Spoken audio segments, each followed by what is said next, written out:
proceed with our lesson for today. But before that, let me just give you some few reminders as always. First is, please silence your phone because it is a sign of respect habang tayo po'y nakikinig ng salita ng Diyos. Also, don't forget to get your pen and your notebook sapagkat magsusulat po tayo ng mga salita ng Diyos. Sanay na ba tayo magsulat? Amen. Salamat po sa mga nagsusulat. Also, don't forget to invest and invite. So bring a family and friends at church. That's one thing na idea para makapagdala ka sa church, invest. Sabi nga natin, invest.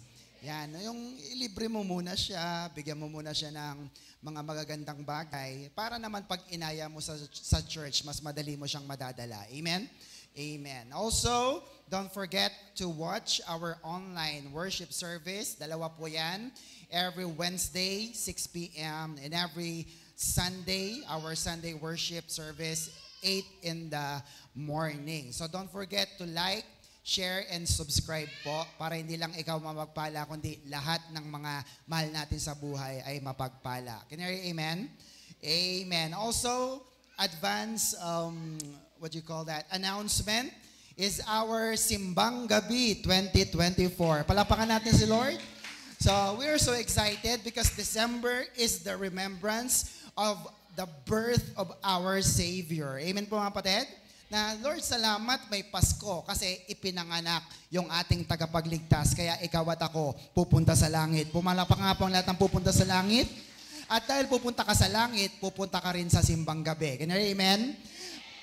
Tatlo po yan, sorry. We have December 4 and 11, that is Wednesday. And 14 is a Saturday. Bakit? That will be our Puto Festival. Diba yung nagdadala tayo ng mga kakanin. Sa Sabado po yan para pagsalu-saluhan natin. Just to keep the tradition ng ating pong Kapaskuhan. Are you excited with that?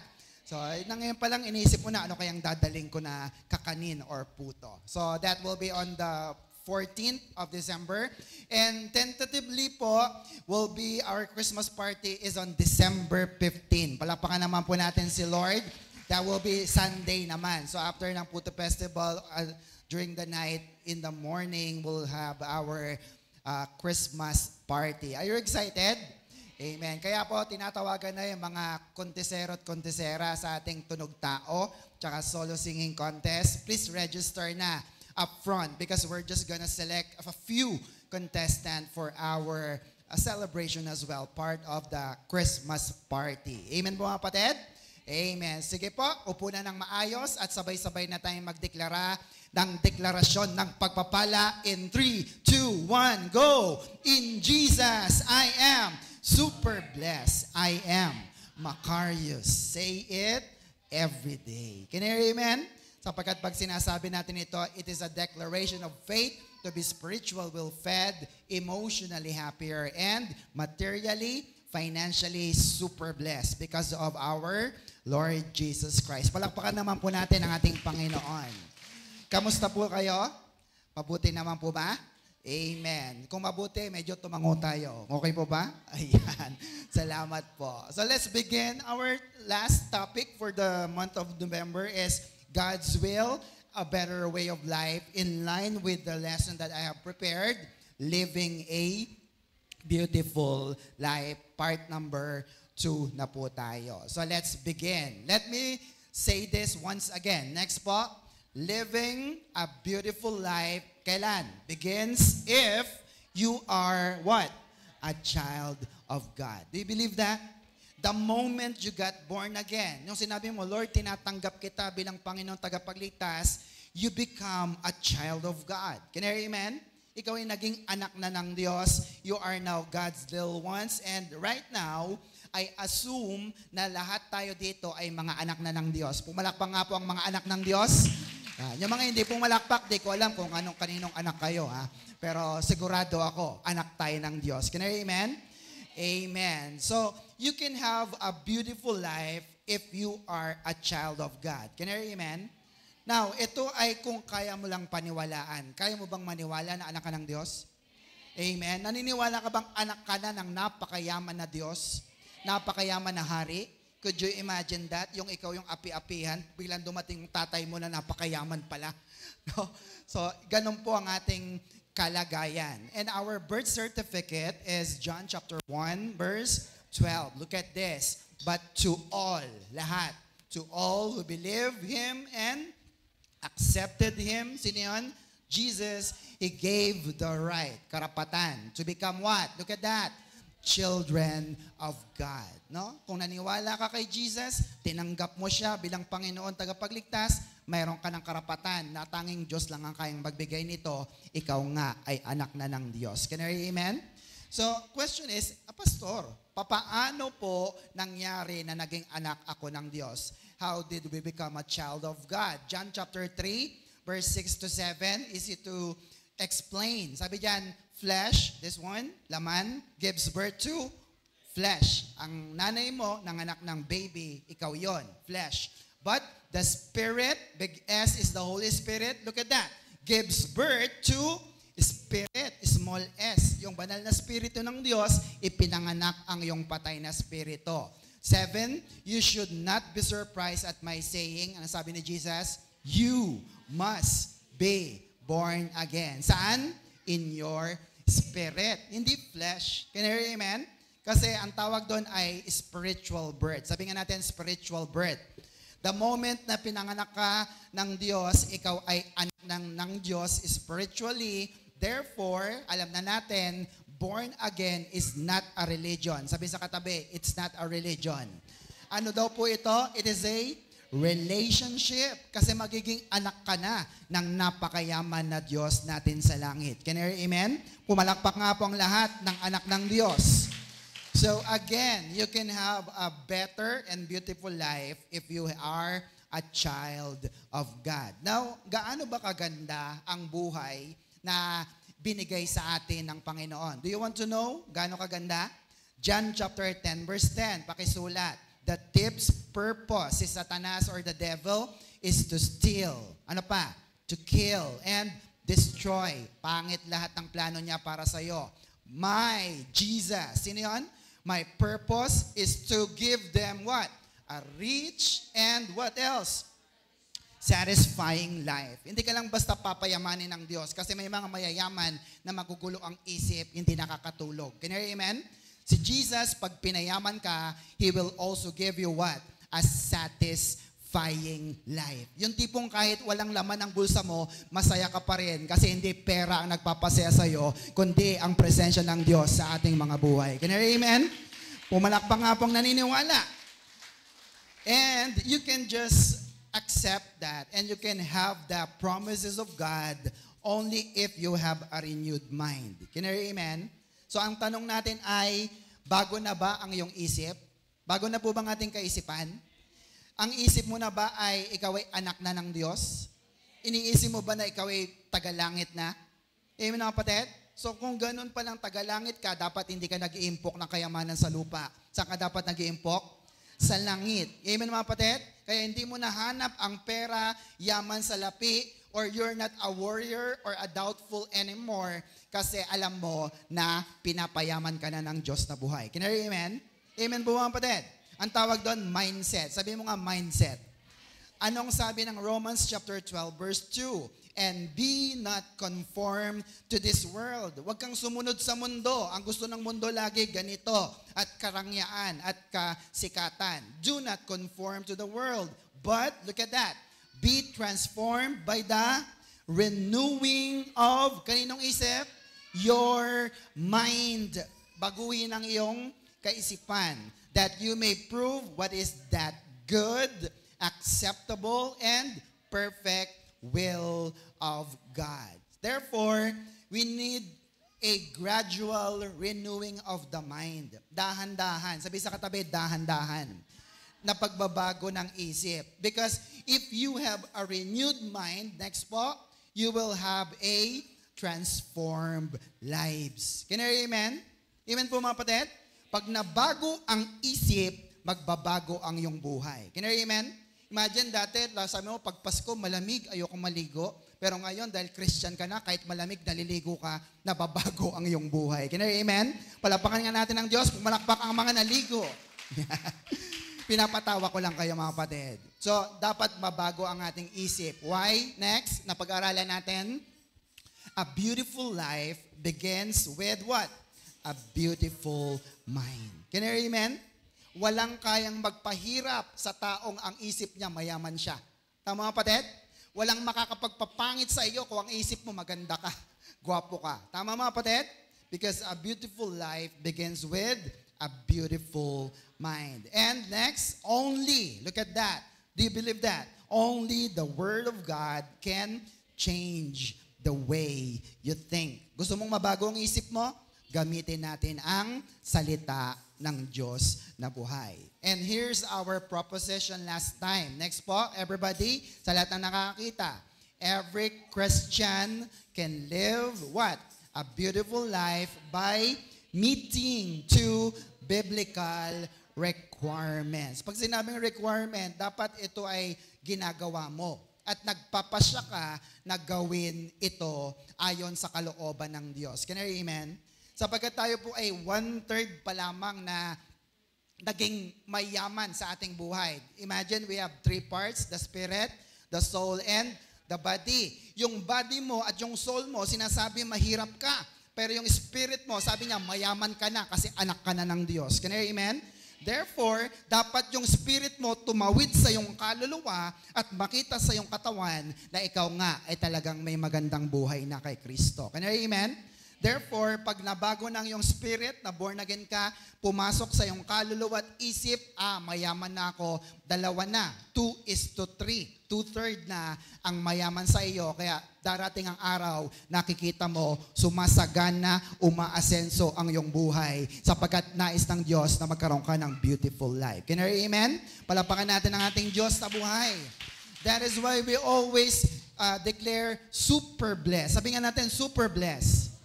Happier. Tama, Mated? Hindi lang happy, hindi lang blessed. Super blessed and happier than happy. Are you convinced with that? Amen. So let's proceed. Silipin ulit natin yung number 1. There are two biblical requirements of having a beautiful life. Ang number 1 is, tapos na tayo dyan, complete dedication of your life to God. Number 2, dito po tayo magpo-focus. Everybody, consistent discipline of your life with God. Again, consistent discipline of your life with God. Dapat po consistent. Sabi sa katabi, dapat consistent. Na ano?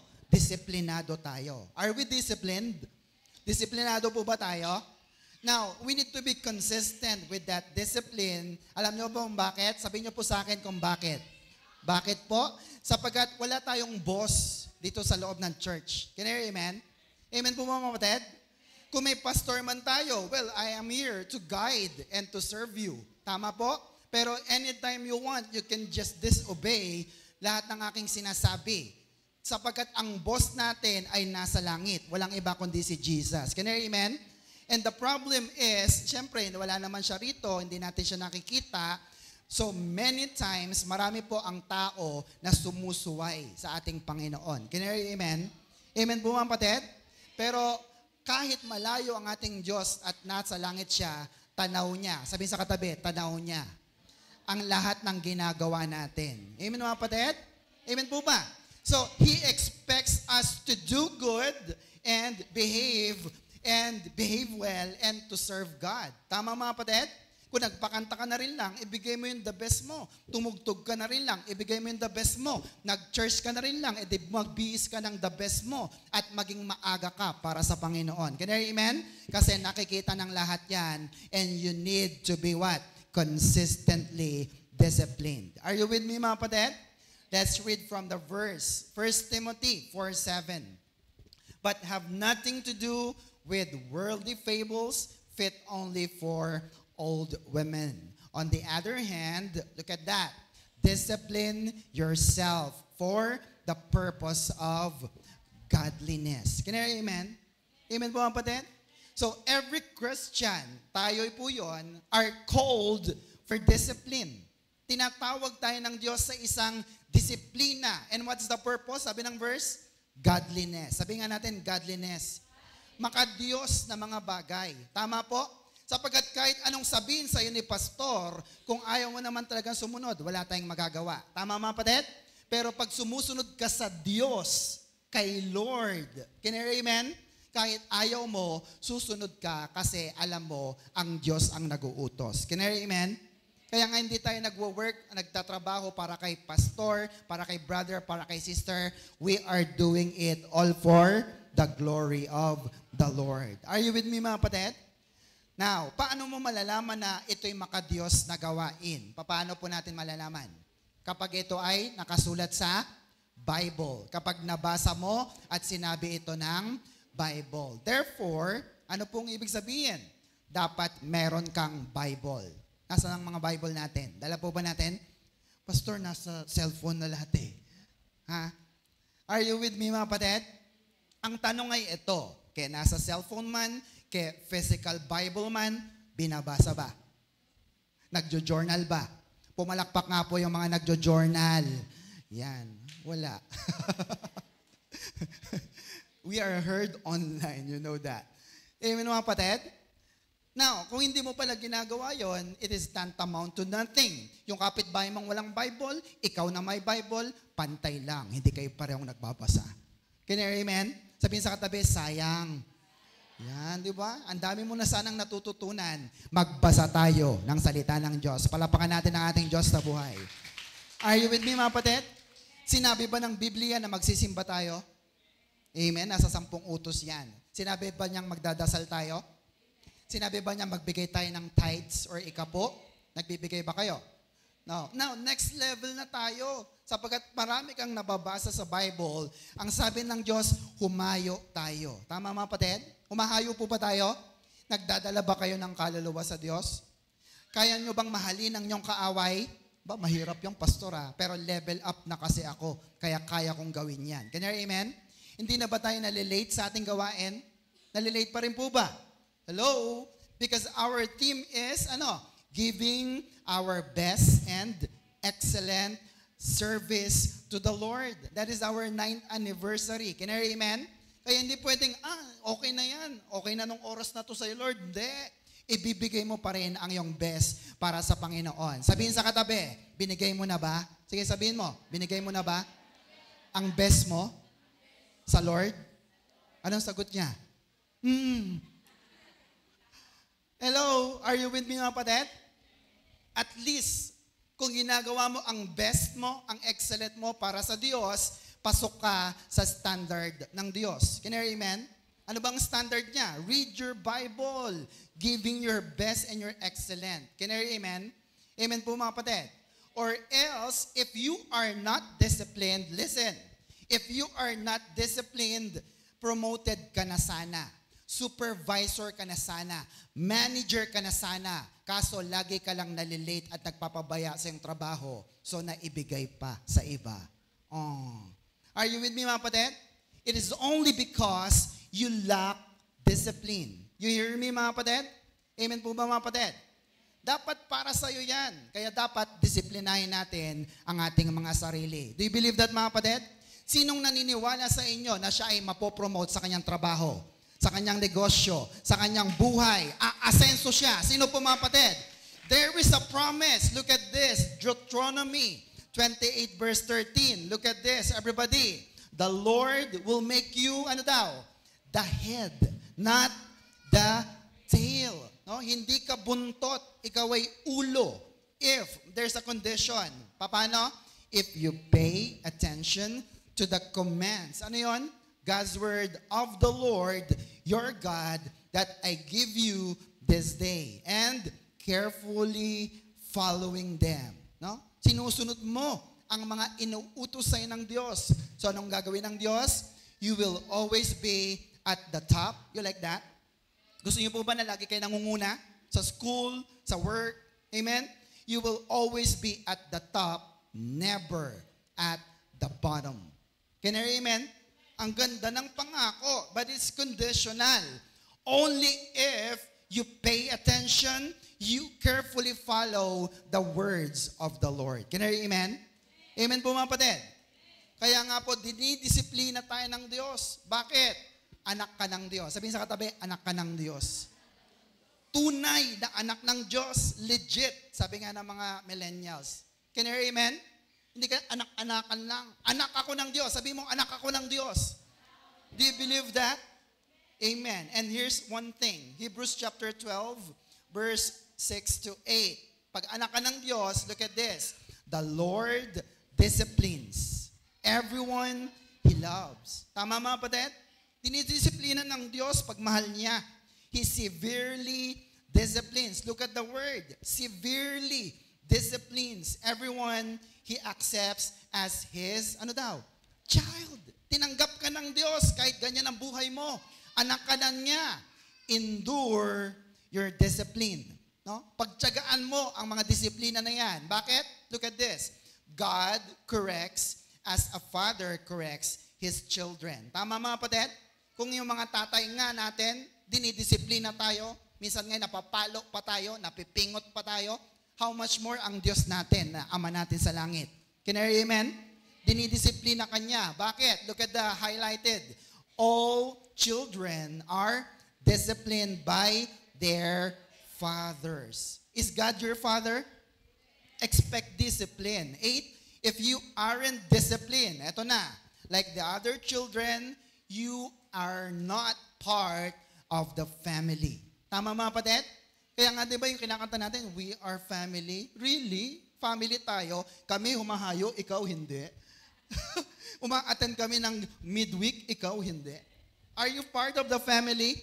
Ibig sabihin kasi pag part ka ng family, ginagawa natin kung anong ginagawa ng iba sa loob ng church. Can I hear amen? Palapakan natin ang ating Diyos na buhay. Are you with me mga kapatid?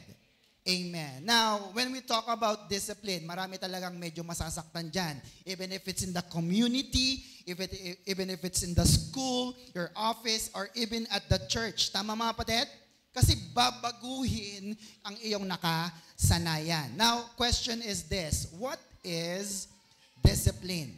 No? Ano nga po ba ang disiplina? Everybody, isa nakakakita.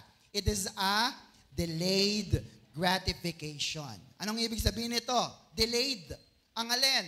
Gratification means enjoyment. Satisfaction. Nag-i-enjoy ka na sana, kaya lang, delayed. Sabihin sa katabi, delayed. Huwag ka munang magsaya, hindi ka pa gumagraduate. Tama mga kapatid? Amen? Discipline is doing the difficult thing, kailan? Now, in order to, enjoy the benefit. Kailan? Now ba? Later. Tama mga kapatid? Tama po ba mga kapatid? Sino sa inyong nangarap na siya ay may Coca-Cola body sana? No? May balik mo sana yung katawan mo. May disiplina ba para diyan? Do it now. Para later, talagang makukuha mo yung iyong gusto. Kaya amen? Gusto mo bang maging manager? Gusto mo bang maging mayaman? Mag-aral ka na mabuti ngayon. Magsipag ka na ngayon. Kahit sa church, walang binibigay sa iyo. Magsipag ka. Tama mga kapatid? Kasi darating ang araw, later, makikita yan ng mga superiors mo, masipag ang tao na to, i-promote natin ang tao na yan. Can you amen? Because he is a disciplined man and woman. Shout, amen. Palapakan natin ang Diyos na buhay. Are you still with me? Are you learning so far? Amen. Sabi ni John Maxwell, isang guest speaker and motivational speaker, pay now, play later. Or, mga kabataan, play now and pay later. Tama mga kapatid? Anong gusto mo? Pagbayaran yung mga pagbubulakbol mo? Or ngayon pa lang mag-aaral ka na para ikaw ay sumagana sa iyong buhay? Can you amen? Dahil sa kawalan ng disiplina, anuman ang mayroon ka ngayon ay bunga ng pagpapabaya mo nung ikaw ay batang-bata pa. Can you hear amen? Amen po mga kapatid? Yes, pwede pa rin namang humabol, pero marami po ang gumagapang, sabi nga nila, sa butas ng karayom para lang ma-achieve yung kanilang mga nais ma-achieve sa buhay. Are you with me mga kapatid?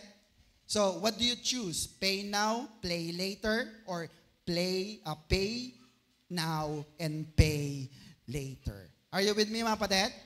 Amen po ba? Proverbs 10 verse 17, whoever practices, ang ganda ha? Whoever practices discipline is on the way of life. Gusto mo bang mabuhay? Gusto mo na magandang hanap buhay? Discipline, practice. But whoever ignores a warning, ano daw? Strays, napapariwara. Tama po? Sabi sa New Century Version, nasa baba, whoever accepts correction is on the way to life. Kayo ba'y tumatanggap ng correction? Pag sinabi bang, oh, kamusta ka na? Medyo hindi na magandang yung nangyayari sa yung career, sa yung buhay, sa yung ministry. Do you accept that? Because if you do that, you are on the way of life. But whoever, look at that, ignores correction will, lead others away from life. Hindi sila mabubuhay. Sila ay mapapahamak at mamamatay. Can you hear amen? So do not ignore correction. Are you with me, mga kapatid? 1 Timothy 4:7 says, do not waste time arguing over godless ideas and old wives' tale. Look at the highlighted. Everybody, spend your time and energy in what? Training yourself for, spiritual fitness. Everybody say spiritual fitness. Very good. No? Ito ay pagpapalakas, hindi sa laman, hindi sa katawan, kundi saan? Sa iyong spirito. Amen po, mga kapatid? Spend your time, spend your energy para ikaw ay lumago sa iyong spiritual na buhay. Bakit? Sabi sa New Century Version, nasa baba niyan, but do not follow foolish stories that disagrees with God's truth. But look at that. Train yourself to what? Serve God. Amen, mga kapatid? Ikaw ba'y sinasali mo ang iyong sarili na maglingkod sa Panginoon? Last year, sabi mo, Lord, maglilingkod na ako. Tapos may lang tambak ang trabaho, tambak ang mga homework, tambak ang mga thesis, mga deadlines. Sabi mo, Lord, tsaka na lang. Anong sabi ng Bible? Train yourself to serve God. Simulan mo sa pagsasalansa ng upuan. Isa, dalawa. O next week naman. Tama, mga kapatid? Simulan mo magbigay ng 10 piso. Simulan mo na ma-assign ka sa prayer. Amen po, mga kapatid? And if you do that, sinusubok mo at tinetrain mo ang iyong sarili para balang araw, ikaw ay naglilingkod na sa Panginoon. Can you hear amen? Tama po, mga kapatid? Sabi nga nung quote, slow progress is still a progress. Tama, mga kapatid? Hindi yung lagi ka lang nakaupo diyan at wala kang gagawin. Brothers and sisters, marami ang nawawala sa iyo. Kaya maglingkod po tayo sa ating Diyos na buhay. Shout amen. Palapakan natin ang Diyos na buhay. Now, para makapaglingkod sa Diyos, kailangan natin ng, next po, spiritual fitness. Sabihin niya ulit natin, spiritual fitness. Kaya kailangan talaga ng disiplina. Tama, mga kapatid? Sapagkat pag nag-enroll ka sa isang gym, sino sa inyo nakatapak na sa gym? Taas nga kamay. Ako, iba na lang gamitin kong ilustrasyon. Nakakita na kayo ng gym. Yung mga barbell, yung mga nagmamuscle, yung mga hinihilang ganon, yung mga pinapagpag na gym po tawag doon. Sabihin sa katabi, gym yun. Now, say for example, nag-enroll ka sa gym for fitness, look at that. Marami ang bawal. Amen mga kapatid? At marami ang dapat gawin para ma-achieve mo ang iyong goal. Ano bang goal mo? Magkaroon ng sexy body, healthy body, and disciplined lifestyle. Akala kasi ng iba, pag nag-gym ka, magpapasexy ka lang. Hindi. Para ikaw ay magkaroon ng healthy body. Tama mga kapatid?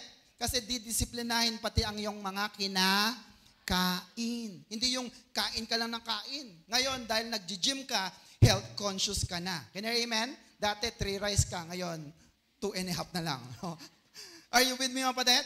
Hindi lahat kinakain mo. Sabi sa katabi, hindi lahat kinakain mo. You're on diet. Tama, mga kapatid? You eat not to be full, you eat to be healthy. Tama, mga kapatid? Kinakain mo yan kahit ayaw mo kasi gusto mo na maging malusog ang iyong pangangatawan. Are you with me, mga kapatid? We call that spiritual fitness. Now, today, let me share with you 2 main discipline we need to develop in order to, in our pursuit of beautiful life. Are you interested? Ready na po ba kayo? So dalawang disiplina po yan para ating gagawin. Letter A, everybody, giving a place to God. Again, giving a place to God. Can you hear amen? Binibigyan mo ang Diyos ng puwang, ng lugar sa iyong buhay. Let me show you an illustration. Look at this. So where's God's spot in your life there? Say for example, yung bowl na yan represents your life. Tapos yung mga bato, the rocks are the activities in your life. Ano yung mga nakalagay? Family, friends, hobbies, career, studies, ambition, love, life, ministry. Wow! Ang dami ko nang ginagawa, Lord. Ang tanong, nandun ba si Lord? Wala pa. Now, say for example, the big rock there is God. Now, tanong ganito, paano mo siya maisasalpak doon sa loob ng bowl na yon? Paano po kaya? Anyone? Paano po? Basta lang makukunin mo at isasaksak mo, diyan ka. Tama ba mga kapatid? Hindi po. Anong ibig sabihin? Look at this. Next po. It means you need to make room in order to give God some space in your life. Tama mga kapatid? Dapat mag-aalis ka. You make room. Aalisin mo yung ibang mga bagay para magkaroon ng space si Lord. Saan? Sa iyong buhay. Can you hear amen? Therefore, it means you need to make room in order to give God some place in your life. You cannot simply add things to your life without letting go of something. Tama mga kapatid? Sabihin sa katabi, dapat may alisin sa iyong buhay para may makapasok. Tama po mga kapatid?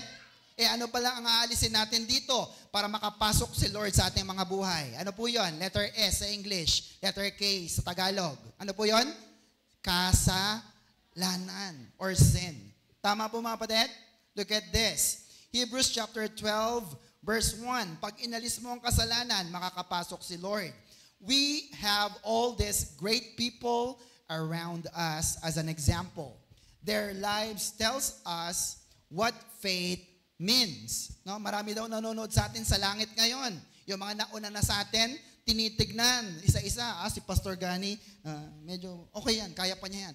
Si brother, si sister, okay pa yan. No? Nag-cheer sila para sa atin. Kinakaya daw natin ang buhay na ito. Can you hear amen?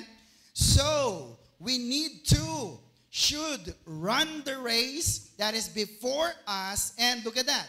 Never quit. Sabihin sa katabi, never quit. Tama mga kapatid? We should, look at that, remove from our lives anything that slows us down and the sin that is so often makes us what? Fall. Tama mga kapatid? Kaya pala, lagi kang bumabagsak, lagi kang bumabagal sa iyong paglilingkod ay dahil sa kasalanan na nagpapabigat sa atin. Na paulit-ulit nating nagagawa. Can you hear amen? Anong sabi ng verse? We should remove it. Alisin natin. Sabi sa katabi, aalisin natin. Tama po mga kapatid? Para hindi ka na mabagal sa iyong pagtakbo. Can you hear amen? Amen po? Sabi sa NLT, New Living Translation, same verse, therefore, since we are surrounded by such a huge crowd of witnesses to the life of faith, tingnan niyo po yan, let us strip off, ano daw po? Every weight. No? Sabi nga natin, weight. Pabigat. Every weight that slows us down, nagpapabagal, especially, ano daw po yun? The sin that is so easily hinders our progress. Preacher ka na sana, no? Care group ka na sana, nag-aalaga ka na sana ng mga kapatid.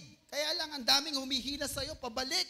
So nagiging slow ang iyong progress. And let us run with endurance the race that God has set before us. Can I hear amen? Amen po mga kapatid? Sino po sa inyo ang naglanasa na balang araw naglilingkod siya ng totoo sa Panginoon? Pumalakpak nga po ng malakas. Salamat. Alam ng Diyos yan. Pero dapat may aalisin ka muna sa iyong buhay kasi napipigilan ka. Can you hear amen? And we call that weight. Sabi nga natin weight or pabigat. What is weight? Next po. What is weight, everybody? Is something that is not necessarily sinful, but not helpful.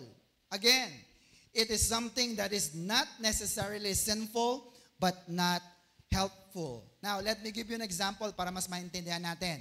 Masama po bang matulog? Masama po ba? Sagot po, hindi. Pero masama bang matulog sa loob ng church? Yan. Tama mga kapatid? Alam naman natin yan. Pero kung nasanay ka na kapag may mga pagtitipon ay natutulog ka, eh kahit saan ka mapunta, sa Senado man, sa school, sa office, o sa church, talagang matutulog ka. Kasi yun ang iyong disiplina. Pabigat yan. Sabi sa katabi, pabigat yan. Yung tipong masandal lang, talent talaga yan. Makakatulog. Tama mo mga kapatid? Are you with me?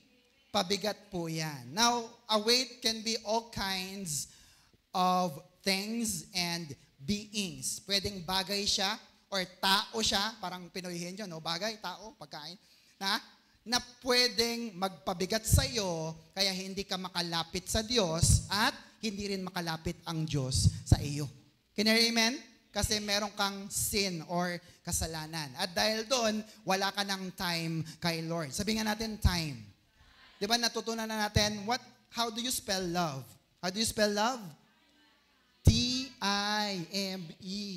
Hindi po L-O-V-E. Tama mga kapatid? Kasi pag mahal mo, bibigyan mo ng oras, bibigyan mo ng panahon. Kasi mahal na mahal mo nga. Mahal niyo po bang Diyos? Salamat sapagkat naririto kayo sa lugar na ito. Palapakan natin ang ating Panginoon. Pag love mo, may time ka. Is that simple? Can I hear amen? Amen. Now, what are those things or beings? Number one is unnecessary relationship. No? Halimbawa, ikaw ay nag-aaral. Sino po yung mga nag-aaral dito? Taas ang kamay. Masama bang pagsabayin ang boyfriend, girlfriend sa pag-aaral? Oh, pinag-aaral ka, ibang inaatupag mo. Imbes nasa school ka, nando kayo sa park, papasyal, paikot-ikot. Oh, bahala ka sa buhay mo. Unnecessary relationship. Number two is unnecessary activities. Imagine graduate ka na sana. Kung saan-saan ka pumupunta, hindi mo ginagawa yung activities sa school. Hindi mo ginagawa yung assignments. Bagsak ka palagi. Anong mangyayari sa'yo? Repeater. Tama mga kapatid? Because of unnecessary activities. And the third one is, everybody, unnecessary clubs. Pag sinabing clubs, ito yung mga nagpapasaya sa iyo. Tama mga kapatid? Sino sa inyo nagsusumba? Masama bang sumba? Pag tinapat ng linggo at nagsumba, sinong pipiliin? Sumba o simba? Are you with me mga kapatid?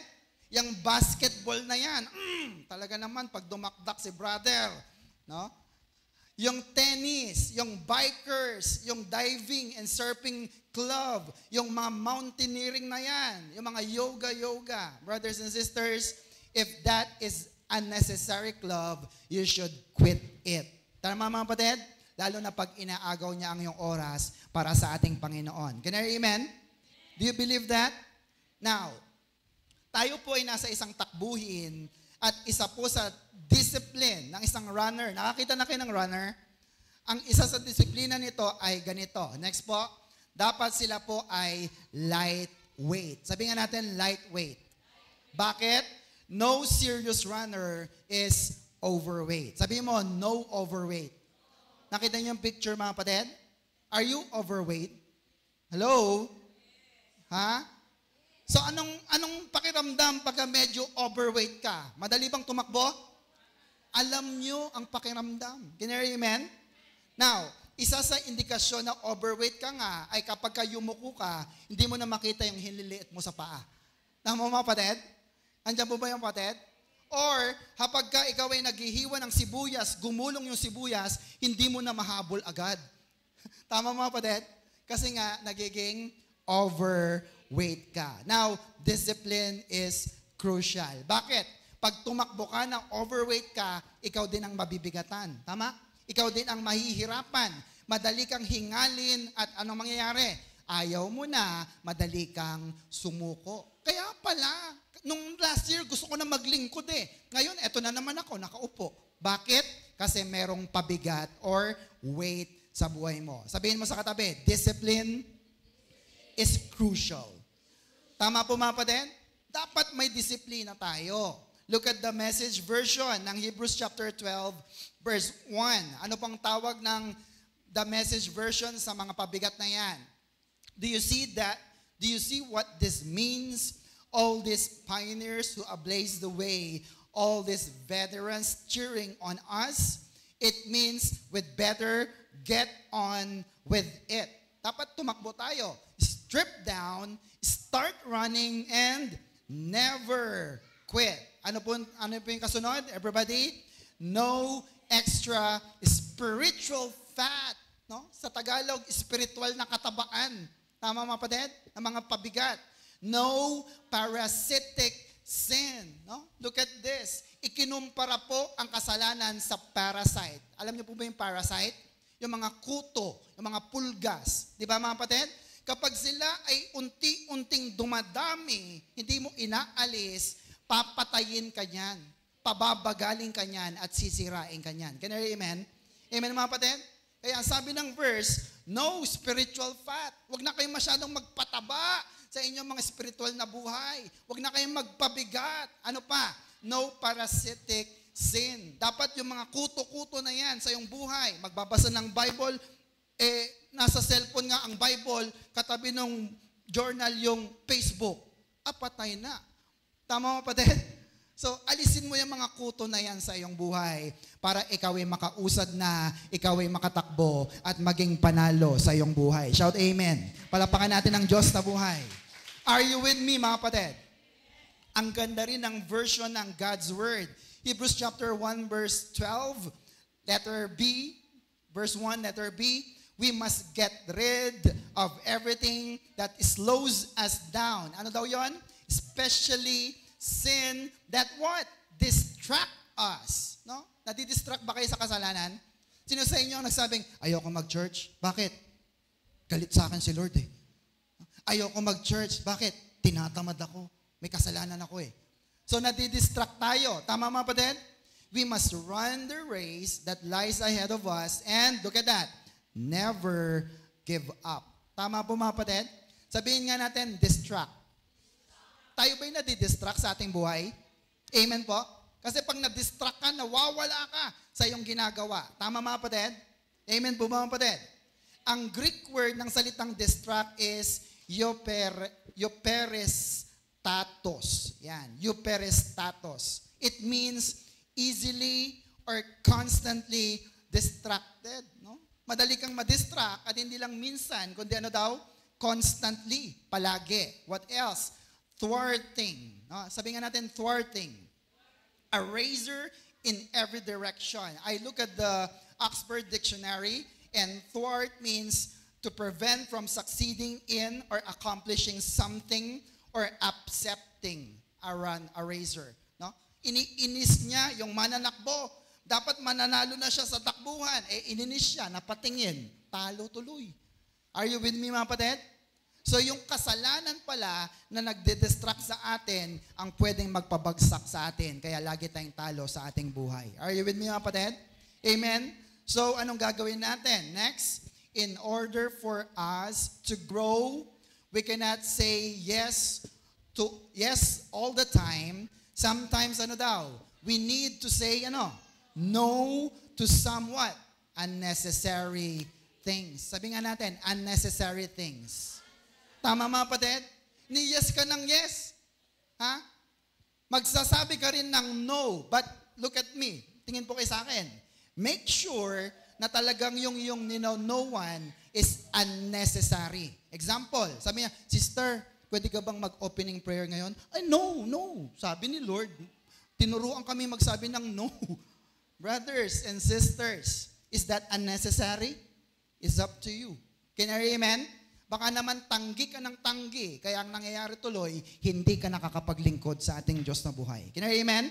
You should just say no sa mga unnecessary things. Can you amen?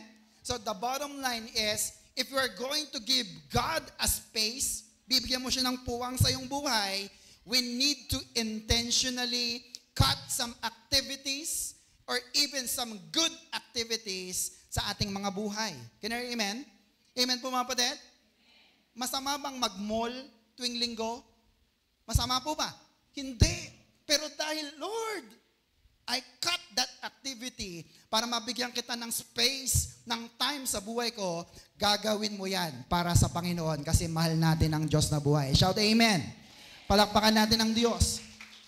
We cannot keep adding more activities to our schedule. Tama mga kapatid? Sasabihin na iba, ba't wala ka ngayon? Linggo. I-attend po ako ng binyag eh. Next Sunday na, oh, ba't wala ka? Eh, may kasal po eh. Susunod, ano pa? Susunod dyan, may dibo naman po. And next week po, Pastor, wala rin ako. Bakit? Nanganak po yung pusa ko. Papabinyagan namin. Aba, lahat na inatenan. Are you with me, mga kapatid? Amen. Huwag kang dagdag ng dagdag. Dapat nga, nagbabawas ka para ikaw ay magkaroon ng oras, panahon para sa ating Diyos na buhay. Shout amen. Hallelujah. Are you with me, mga kapatid? Are you learning so far? The Bible suggests in Hebrews chapter 12, just the following verse, Hebrews 12 verse 2. Look at that. We must focus. Kanino? Kay Pastor ba? We must focus on Jesus, the source and goal of our faith. Amen mga kapatid? Siyang pinanggalingan ng pananampalataya mo. Siya rin ang tatapos ng pananampalataya mo. Naniniwala ka bang pupunta ka sa langit? Dadaling ka ni Jesus dyan. Tatapusin niya yan. He saw the joy ahead of him, so he endured that saan? On the cross and ignored the disgrace. It brought him. Napahiya siya ng sobra. Dinuraan siya, sinaktan siya, pinagtawanan siya. But he ignored the disgrace it brought him. Then he receives the highest position in heaven, the one next to the throne of God. Can I hear amen? Kaya kung si Kristo ay naluklok na sa langit, you are also entitled to sit beside Christ in heaven. Can I hear amen? Because we are called co-heir, tagapagmana ni Kristo. Amen po mga kapatid. Now, we need to view life in view of eternity. Sabihin nga natin, eternity. Tama po mga kapatid? Next po, we need to cut off something in order to give way to more important things in view of eternity. Now, pag sinabing eternity, anong ibig sabihin nito? It's either heaven or hell. Sino po sa inyo ang naniniwala sa langit? Meron po ba rito? Sino naman ang naniniwala sa impyerno? Saan ka pupunta? Sa langit o sa impyerno? Amen po?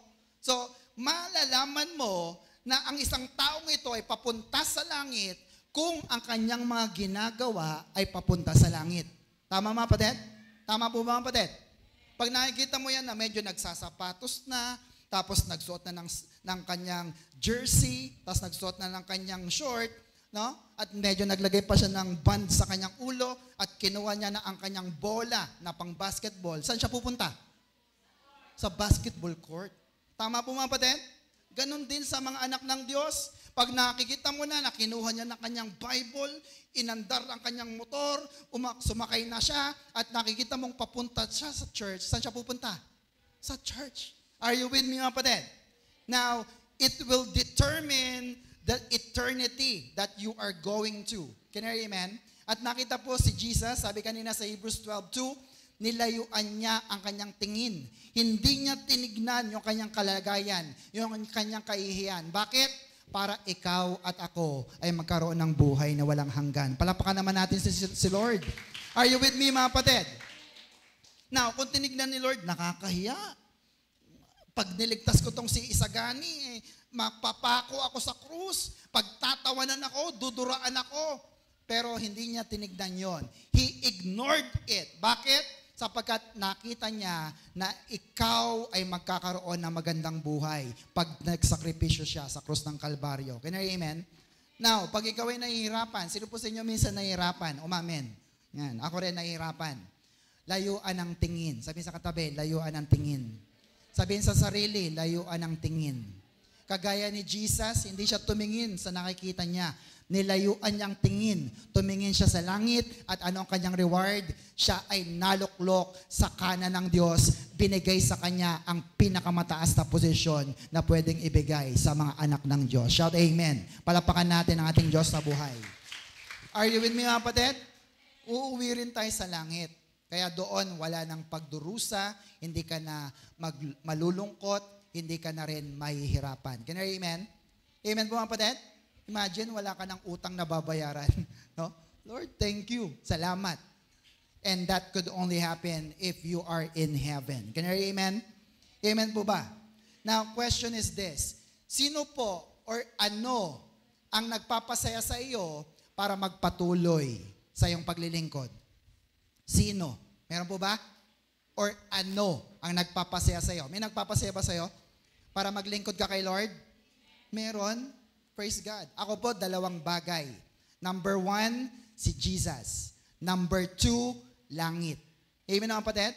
Sapagkat sa langit, lahat ng pinangako ng Diyos sa akin, doon mapangyayari at magaganap. Walang duda. Can you hear amen? Amen po mga kapatid? Now, kung walang nagpapasaya sa iyo, walang nag-i-inspire sa iyo, mahirap na ikaw ay maging disiplinado sa buhay. Can you hear amen? Amen. Next, main discipline we need to develop. Letter B is, next po. Ano po yon? Giving priority to God. Sabihin natin, priority. Yan. Tatanungin ko po kayo mga kapatid, is Jesus your priority? Ha? Totoo po ba yan mga kapatid? Inuuna mo ba siya palagi? Amen. Pag meron ka bang time palagi para kay Lord? Or pupunta ka sa church pag maluwag ka lang? Hello? Because giving God a place in your life, yung nauna, doesn't mean that you are giving God the priority of your life. Tama po mga kapatid? Hindi yan kasiguraduhan na, o sige Lord dito ka na sa aking buhay. No? Minsan, kahit nilagyan mo na si Lord sa iyong buhay, hindi mo naman siya ginagawang priority sa iyong buhay. Hindi mo siya nilalagay sa iyong mga schedule. And look at this. Next, some people have place for God only for the last slot. No? Marami mga tao ganyan. Sige Lord, ikaw nang masusunod sa buhay ko. Ha? Dito ka na sa buhay ko. Kaya lang, doon ka sa dulo. Tama po mga kapatid? Sino sa inyo nakaranas niyan? Nasa dulo si Lord sa iyong listahan. Don't just give God a place, but give God the first priority. Is God your first priority? Amen mga kapatid? Now, question is this. Do you prioritize God? Totoo po ba yan? Is ministry your first priority? Dapat hindi na tayo nagtatanong, mag-church ba tayo o hindi? Tama po mga kapatid? Priority na natin si Lord at ang kanyang gawain. Or, kung hindi mo priority si Lord, ang priority mo is your job, your family, your business, or your profession. Either of those. Tama mga kapatid? Now, the question, do you prioritize God? Anong sagot natin? Yes or no? Yes. But if your answer is no, tingin po kayo sa akin, kaya pala may mga ilan na parabang napadaan lang sa church. Less priority ang church, ang Lord. Tira-tira ang paglilingkod na naibibigay. Minsan, haggard na, stressed na pagdating sa church. Bakit? Inubos na ang kanyang lakas at oras sa pagtatrabaho sa kanyang buhay. Kaya, nung siya po ay nasa church na, nakahanap ng kapahingahan at nakakatulog. Can you hear amen? Amen po mga kapatid? Bakit? Dahil sa pagod. Well, okay lang naman po yun. Kaya lang lagi ko nga sinasabi, kapag natulog ka sa loob ng church, ingat ka. Baka pagdilat mo, wala na kami. Nandiyan po ba yung kapatid? Amen po ba? Kung pipigilan natin sila na pumunta sa church dahil natutulog, hindi na nga yan magcha-church. Tama kapatid? Samantalang sinabi ni Lord, come to me who are weary and heavy laden, and I will give you rest. Kaya lang, ingat ka. Baka pagdilat mo nga, wala na kami. Are you with me mga kapatid? Amen. However, Jesus reminds us in Matthew chapter 4, verse 4. Tingnan nyo po, kung tira-tirang binibigay mo sa Lord, dapat mapaisip ka rito. Matthew 4:4, God's Word. Jesus answered, everybody, Scripture says, a person cannot live on bread alone. Narinig nyo po yun mga kapatid? Hindi ka pwedeng mabuhay lang dahil sa tinapay, but on every word that God speaks. Tama po mga kapatid? Dapat may naririnig ka rin na salita ng Diyos. Sabi sa Good News Bible, next po, Matthew 4:4, Jesus answered by quoting Deuteronomy, it takes more than bread to stay alive. It takes a steady stream of words from God's mouth. Amen po mga kapatid? Now, if the verse is true and Jesus is right, pag hindi ka nag-church, marami ang nawawala sa'yo. Sabihin sa katabi, maraming nawawala sa'yo. Bakit? Gutom ang espiritu mo. Sabi ni Lord, hindi ka mabubuhay sa tinapay lang. Hindi ka mabubuhay, kakakain mo lang ng mga pisikal na pagkain. Mabubuhay ka rin kung nakikinig ka, pinapakain mo ang espiritu mo ng mga salita ng Diyos. Kaya dapat priority mo ang magsimba at maglingkod sa ating Diyos na buhay. Shout amen. Palapakan natin ang Diyos na buhay. Now, I will not force you to believe on that. Dapat ikaw mismo makita mo, o nga no, Lord, pagod lang akong kakatrabaho, pero parang ganito pa rin ang buhay ko. Makakain nga ng libreng tinapay ng buhay mula sa iyo. Can I hear amen? And if you do that, brothers and sisters, the life-giving Spirit will give in your born-again spirit all the benefit that heaven can give. Kaya ikaw ay mayroong beautiful life. Shout amen. Palapakan natin ang Diyos na buhay. Are you still with me? Brothers and sisters, prioritizing God has a promise to claim. Tama mga kapatid? Pinapriority mo bang Diyos? May pangako yan. Matthew chapter 6, verse 33. No? Favorite po ito ng marami. Seek the kingdom of God above all else and live righteously and He will give you everything you need. Ano daw ang ibibigay ng Diyos sa iyo pag iniuna mo siya? Everything. Sabi mo nga, everything. Wow! Wow! Di ba? Grabe to, Lord. Pag inuna kita, lahat ng nais ko ay ibibigay mo. Well, look back in verse 31. Ano daw po yung everything na tinutukoy? It is your food, your drink, and your clothing. Your basic necessities to live. Can you hear amen? Ibibigay ng Diyos sa'yo. Basta nakikita niya na ikabubuhay mo at ikagaganda ng iyong buhay. Can you hear amen? Amen po ba? Nangako ba ang Diyos na lahat magkaka-wifi? Kailangan nyo ba ng wifi? Wala kang cellphone, paano ka magkaka-wifi? Are you with me, kapatid? Pero ibibigay ng Diyos sa iyo lahat ng pangangailangan mo. Pagkain, pang tuition ng anak mo, pambayad sa renta, pambayad sa tubig, pambayad sa lahat ng bills, at lahat ng gastusin mo sa utang, babayaran ng Diyos kasi ibibigay ng Diyos pag inuna mo ang Diyos. Shout amen. Palapakan natin ang Panginoon. Are you still with me, mga kapatid? Now, let me end up with a story. Alam niyo po yung story ni Mary and Martha? It is a very good example of prioritizing God. Bakit? Si Martha at si Mary, parehong may priority. Tama mga kapatid? Si Martha, ang priority niya is to serve Jesus. Not a bad thing. Okay bang maglingkod kay Lord? Okay ba na nagtumutugtog? Okay ba nagpapakanta rito? Okay bang humahayo? Hindi masama. Sabi sa katabi, hindi masama. Pero itong si Mary, ang kanyang priority is to learn from the teachings of Jesus. Masama ba yon? Hindi rin. At tingnan niyo po ang kwento. Luke 11, verse 38 to 42. As Jesus and His disciples went on their way, He came to a village where a woman named Martha welcomed Him in her home. No? Si Jesus pumunta sa isang baryo, winelcome siya ni Martha. 39, she had a sister named, anong pangalan ng kanyang sister? Mary, who sat down at the feet of the Lord and, look at that, listen to His teaching. 40, Martha was upset. Nalungkot siya, nagalit siya over all the work she had to do. So she came and said, Lord, don't you care that my sister had left me to do all the work by myself?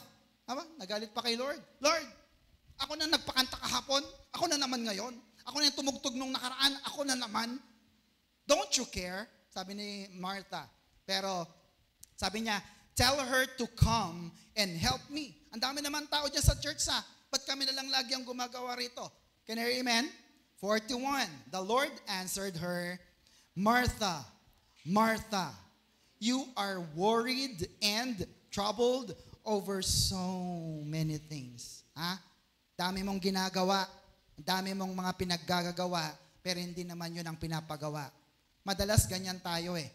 Akala mo kaya siya naglilingkod na sa Lord, akala natin nalulugod na ang Lord sa Kanya. Well, you can fool others, but you cannot fool God in yourself. Can you hear amen? Amen po mga patid? Pwede mo lokohin ang iba, pero hindi mo maluloko ang Diyos. Tama mga patid? Kasi malulugod lang ang Diyos doon sa pinapagawa niya sa iyo. Can you hear amen? Ano bang pinapagawa sa iyo ng Diyos? Sinabi ba ng Diyos na magluto ka? Sinabi ba ng Diyos na humayo ka?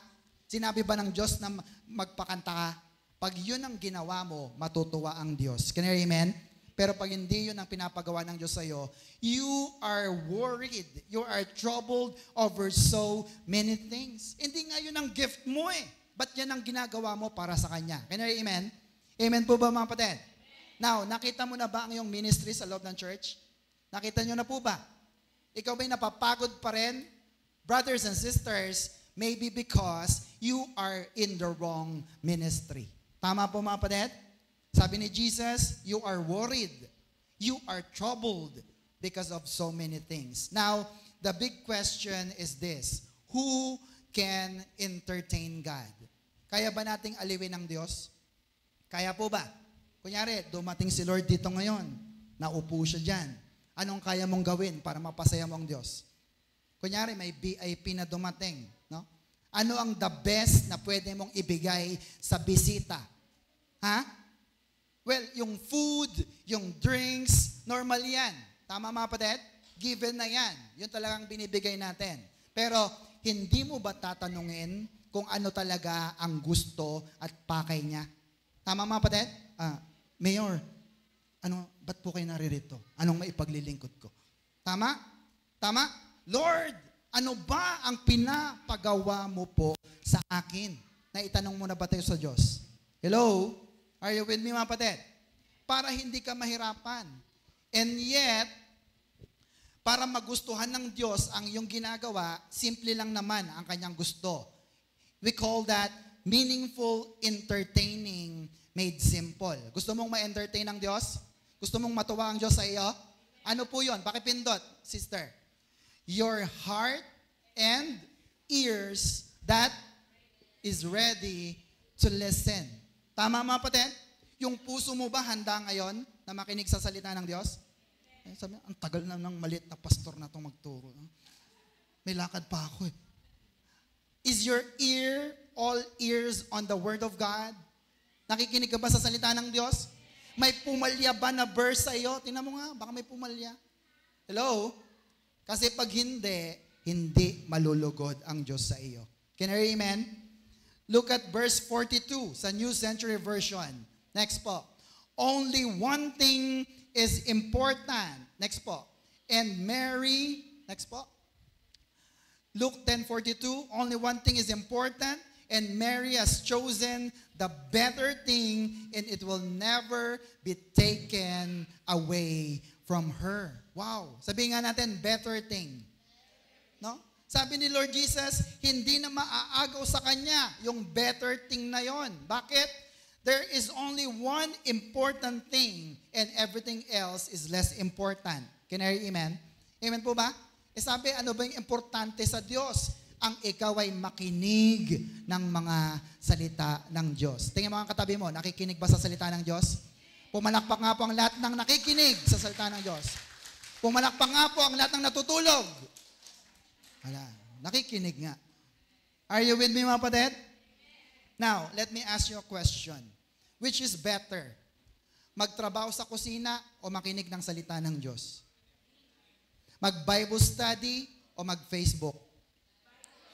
Mag-church o pumunta sa mall? Mag-Bible study o mag-basketball?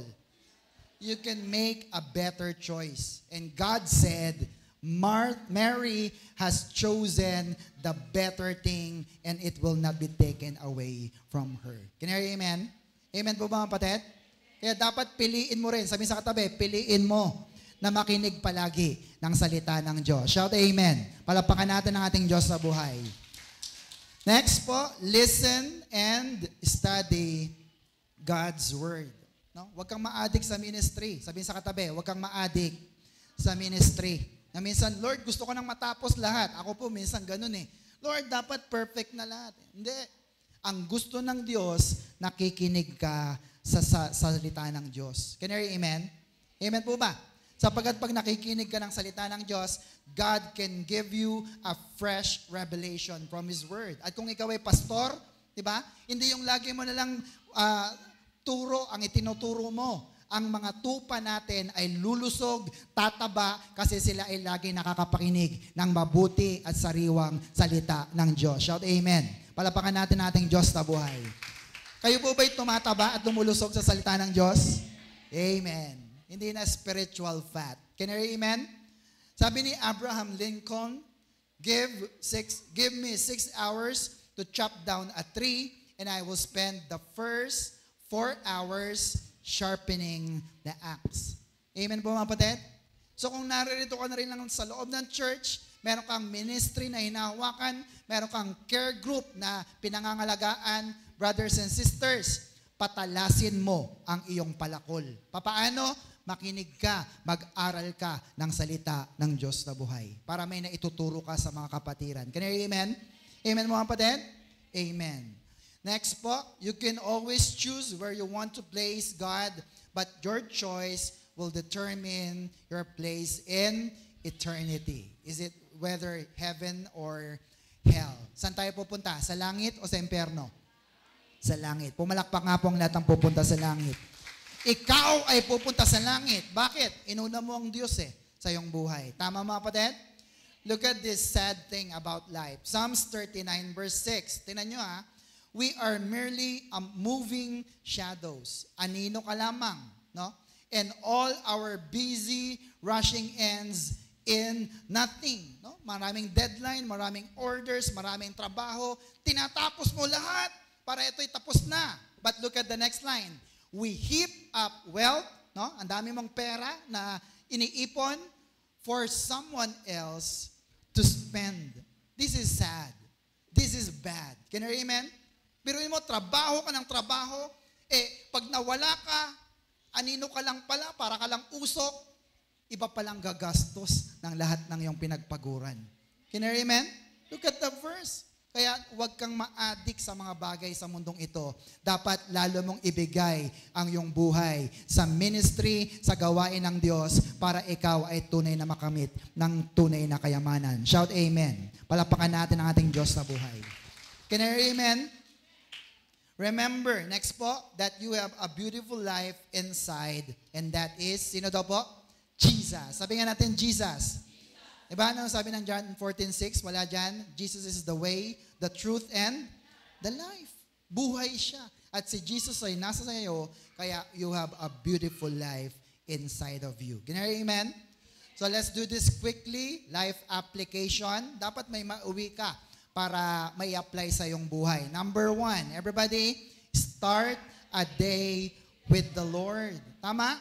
Discipline yourself to read God's Word and pray every day. Nagbabasa ka ba ng salita ng Diyos? Araw-araw? Nagpe-pray ka ba araw-araw? Very good. Number 2, start a week with the Lord. Discipline yourself to go to church. Nagsisimba ka palagi tuwing linggo? Nagwo-worship ka ba pag nasa loob ka ng church? Every Sunday po yan. Can you hear amen? Amen. So we must prioritize Jesus. Luke 14, last two verses. Last verse na. Luke 14, verse 26 to 27. If anyone comes to me and does not hate his father and mother, his wife and children, his brothers and sisters, Yes, even his own life, anong sabi? He cannot be my disciple. No? Sino mo nagmamahal sa kanyang pamilya? Taas nga kamay. Yan. Sabi ni Lord, pag mas mahal mo ang iyong nanay, ang iyong tatay, ang iyong kapatid, ang iyong asawa, kahit ang iyong sarili, you cannot be my disciple. Now, if we're going to dig deeper on the word hate, sabi nga natin hate. Diba? Pag sinabing hate, galit eh. Pero hindi po. Ang Greek word ng hate ay meseo. And meseo means, ano po yan? To feel or to speak and become acquainted with. Sorry, hindi ko po na-edit pala. Ang ibig sabihin po ng hate dyan is to detest, by extension, to love less. Sabihin mo nga, to love less. Hindi yung magagalit ka talaga, kundi mamahalin mo pa rin ang iyong pamilya, pero less. Kasi mas mahal mo sino? Si Lord. Why not? No? Sapagkat sabi ng Diyos, ang lagi mong ipapriority, ang lagi mong commitment ay uunahin mo palagi ang iyong pamilya. Tama ba mga kapatid? Pag nagkasakit lang yung anak, hindi mo na po kami mag-church. Bakit? May sakit anak ko eh. Ba't di mo dalhin sa church para may pag-pray? Tama mga kapatid? Pag mayroon kayong mga gawain sa school, sa trabaho, hindi po na po kami mag-church. Bakit? Kasi pag nawalan ako ng trabaho, kawawa ang pamilya ko. Are you with me mga kapatid? Always our priority is our family. Tama mga kapatid? Masama po ba yon? Hindi po masama. Sabihin sa katabi, hindi masama. But here, look at this. Jesus is asking us to prioritize Him in our life. Amen mga kapatid? Alam niyo po ba kung bakit? Para mabuhay ka. Sabihin sa katabi, para mabuhay ka. Tama mga kapatid? Yung feeling mo ba, Lord, parang wala na akong buhay ah. Binigay ko na lahat sa pamilya ko. Here's the thing. Pag si Jesus ang inuna mo, magkakaroon ka ng tunay na buhay. Can you hear amen? Oh, let me read with you. Ito pala yung last verse natin. Mark 8:35. Sabay-sabay. Everybody. For whoever wants to save his life, what happened? Will lose it. Mawawala yan. But whoever loses his life for me. Para kanino? Para kay Jesus. And for the sake of the gospel, will what? Will save it. Look at that. Pag ikaw ay naglingkod sa Panginoon, ikaw ay nagpahayag ng gospel, good news of salvation, ikaw nga ay tunay na mabubuhay at dahil buhay ka, kasama ang iyong pamilya na mabubuhay sa piling ng ating Diyos na buhay. Shout amen. Palapakan natin ang Panginoon. So it's never nakalaban natin ang ating family pagdating sa paglilingkod. Can you hear amen? Now, it becomes a discipline for us. Bakit? Kasi pagka dala-dala mo ang iyong pamilya, naglilingkod ka pa rin kahit nahihirapan ka, brothers and sisters, you will be disciplined, you will be trained as a Christian, maglilingkod ka pa rin kahit malungkot ang buhay kasi kasama mo ang Diyos na buhay. Shout amen. Palapakan natin ang Panginoon. Are you with me mga kapatid? May natutunan po ba tayo? Amen. So let's have a quick recap of the Beautiful Lives 2 biblical requirement. Upo ng maayos. Everybody. Number 1, ano po yon? Complete dedication of your life to God. Ano po yung dalawang testing na talagang dedicated ka kay Lord? Letter A, test of riches and revenues. Mas mahal mo ba ang iyong pera o si Lord? Very good. Pasado. Letter B, the test of relationship. Mas mahal mo ba si jowa, hobbies o si Lord? Yan. Sana pasado ka sa dalawa. And number 2, requirement, what is that? Consistently discipline of your life with God. Ano yung dalawang natutunan natin dito? 2 main discipline. Letter A, giving a place to God. And letter B, giving priority to God. So bigyan mo si Lord ng puwang at lagi mo siyang uunahin sa iyong buhay. May pangako, pag inuna mo siya, idaradag niya lahat ng iyong pangangailangan. Shout amen. Palapakan natin ang Diyos. So what is our Macarius Challenge? Everybody, sige po, tayo tayong lahat. What is our Macarius Challenge? Everybody, love God above all and live a beautiful life. Do you want a beautiful life? There's the secret. Love God above all. Let us pray. Panginoon, salamat po sapagkat tinuruan mo na naman po kami ng mga makalangit na mga lessons, Father. Lord, salamat po sapagkat binuksan mo muli ang aming mga spirito sa katotohanan na kahit kainin namin lahat ng tinapay sa mundong ito, kahit patayin namin ang aming sarili sa pagtatrabaho, it will never be enough to keep our lives. But thank you, Lord, for your promise in Mark chapter 8, verse 35, that if we use this life, this filthy life, this miserable life that we have only for you and for the gospel, wow, we will save this life, Lord. Hindi kami mawawala ng buhay, bagkos magkakaroon kami ng buhay na walang hanggan. Kaya Lord, narito pong mga kapatid ko, nakataas ang kanilang mga kamay.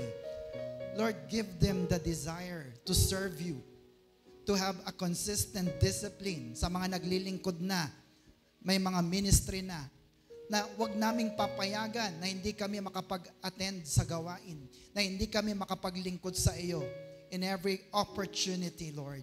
Na hindi kami mapapayag na makapag-share ng iyong word of God, ng gospel opportunity.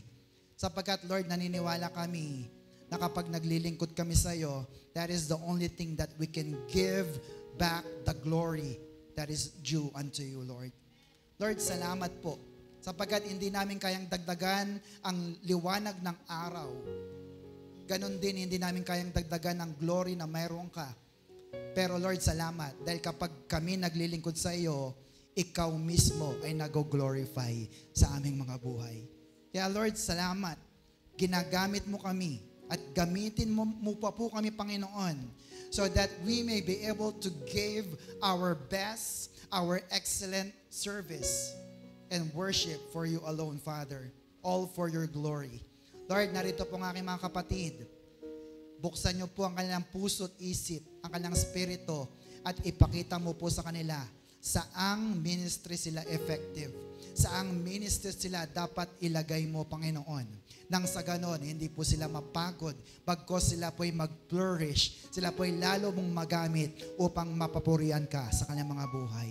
Thank you so much, Lord, for today, because we believe that if we put God above all else, then we can have a beautiful life. Thank you, Jesus, for you have given this life for us. And we bring you back all the praises, all the thanksgiving. This is our prayer in Jesus' name. And everybody say, Amen. Palapakan po natin ang Diyos na buhay.